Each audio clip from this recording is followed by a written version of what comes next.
কাছে দূরে দেশে প্রবাসে যে যেখানে আছেন সকলকে জানাই আন্তরিক শুভেচ্ছা মোবারকবাদ। আজকে আমি আপনাদের সম্মুখে আলোচনা করব যে নফল রোজার বিষয়। নফল রোজার যে এত সব, যেগুলো শুনলে আপনি অবাক হয়ে যাবেন যে নফল রোজা যদিও নফল, কিন্তু তার মর্যাদা, তার গুরুত্ব আল্লাহর কাছে এত বেশি যেটা বর্ণনা করে শেষ করার নয়। বিশেষ করে রোজাদারকে আল্লাহ তাআলা এত পছন্দ করেন, রোজার আমলটা আল্লাহর কাছে এত গ্রহণীয় যেটার ফজিলত বর্ণনা করে শেষ করার নয়। আপনার বাইহাকি শরীফের একটা হাদিস, আপনার বাইহাকি ফি শুআবিল ঈমানের মধ্যে একটা হাদিস এসেছে।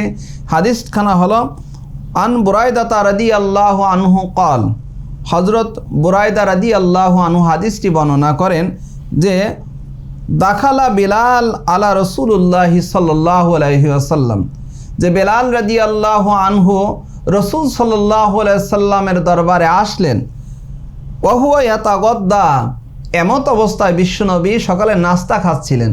সকালে নাস্তা খাওয়া অবস্থায় হযরত বেলাল রসুলের দরবারে আসলেন।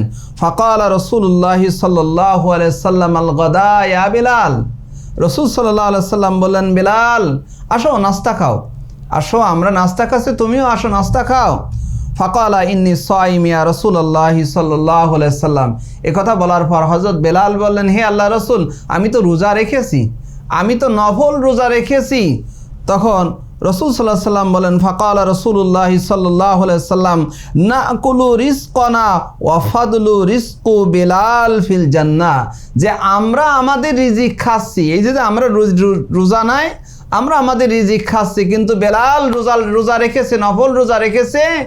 বেলালের রিজিক আল্লাহ তাআলা জান্নাতের মধ্যে অবশিষ্ট রেখে দিয়েছেন। সুবহানাল্লাহ, সুবহানাল্লাহ। কত বড় সওয়াব যে আপনার নফল রোজা যদি কেউ রাখে, কি করে, সে যে না খেয়ে থাকে, তার এই রিজিকগুলো আল্লাহ তাআলা জান্নাতের মধ্যে, তার এই বরকতময় রিজিকগুলো জান্নাতের মধ্যে অবশিষ্ট রেখে দেয়। এরপরে রাসূল সাল্লাল্লাহু আলাইহি ওয়াসাল্লাম বলতেছেন, আশআরতা ইয়া বেলাল, হে বেলাল তুমি কি জানো এই খবর যে ইন্না সাইম ইউসাব্বিহু ইযাবহু, বেলাল যেই ব্যক্তি রোজা রাখে, নফল রোজা রাখে, ওই ব্যক্তির শরীরের হাড্ডিগুলো আল্লাহর তাসবিহ পাঠ করতে থাকে। সুবহানাল্লাহ, আল্লাহর তাসবিহ পাঠ করে যেই ব্যক্তি নফল রোজা রাখে। ওয়াস্তাগফিরু লাহুল মালাইকাতু মা উকিলা ইনদা, এবং যতক্ষণ পর্যন্ত তার সামনে অন্যরা খাবার খায়, সে তো নফল রোজা রাখছে, কিন্তু অন্যরা তো রোজা রাখে নাই, এমনি তারা কি রোজা রাখে না, তারা খানা খায়। যদি কোনো রোজাদার ব্যক্তির সামনে খানা খাওয়া হয়, যতক্ষণ পর্যন্ত তারা খাবার খাবে, ততক্ষণ পর্যন্ত আল্লাহর ফেরেশতারা রোজাদার ব্যক্তির জন্য আল্লাহর কাছে ক্ষমা চাইতে থাকবে। সুবহানাল্লাহ, রোজার কত বড় সওয়াব, নফল রোজার কত সওয়াব।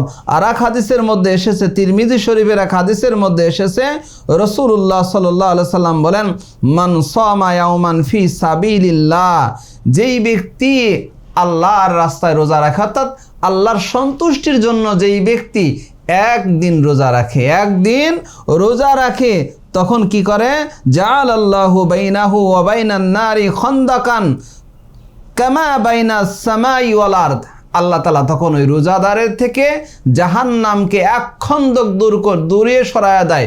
জাহান্নামকে রোজাদার থেকে এক খন্দক দূরে সরায় দেয়, আর এক খন্দকের পরিমাণ হচ্ছে আসমান আর জমিন। তার মানে হলো, যখন কোনো ব্যক্তি আল্লাহর সন্তুষ্টির জন্য রোজা রাখে, একদিন রোজা রাখে, আল্লাহ তাআলা খুশি হয়ে বান্দার থেকে জাহান্নামকে আসমান জমিনের দূরত্ব সরায়া দেয়। তার মানে হলো কি, তার মানে হলো যখন কোনো ব্যক্তির থেকে আসমান জমিন দূরে সরায় দেয়, তার থেকে জাহান্নামকে আসমান জমিনের দূরত্ব পর্যন্ত জাহান্নামকে যখন সরায় দেয়, এর দ্বারা উদ্দেশ্য হলো ওই লোকটা হলো জান্নাতি লোক। সুবহানাল্লাহ, সুবহানাল্লাহ। তাই ভাই আসেন আমরা নফল রোজা আদায় করি। আর নফল রোজা রাখার মধ্যে যেমন এত সব রয়েছে, আরও বিজ্ঞানীদের, চিকিৎসাবিদদের মতে তো শরীরের জন্য অনেক উপকার রয়েছে। রোজা রাখার দ্বারা শরীর স্বাস্থ্য অনেক ভালো হয়, শরীরের মধ্যে অনেক রোগ দূর হয়ে যায়। তাই আসেন আমরা নফল রোজা যখনই আমাদের সুযোগ হবে আমরা মাঝে মাঝে নফল রোজা রাখি। বিশেষ করে আল্লাহ রসুল সাল্লাহ সাল্লাম সোমবার এবং বৃহস্পতিবার রোজা রাখতেন। আবার আল্লাহ রসুল সাল্লাহ সাল্লাম আপনার প্রতি মাসে 3টা রোজা রাখতেন। তাই আসেন আমরাও এই ফজিলত অর্জন করি নফল রোজার মাধ্যমে। আল্লাহ তাআলা আমাদের সকলকে নফল রোজা, বেশি বেশি নফল রোজা আদায় করার তৌফিক দান করুন। আমিন। আসসালামু আলাইকুম ওয়া রাহমাতুল্লাহি ওয়া বারাকাতুহু।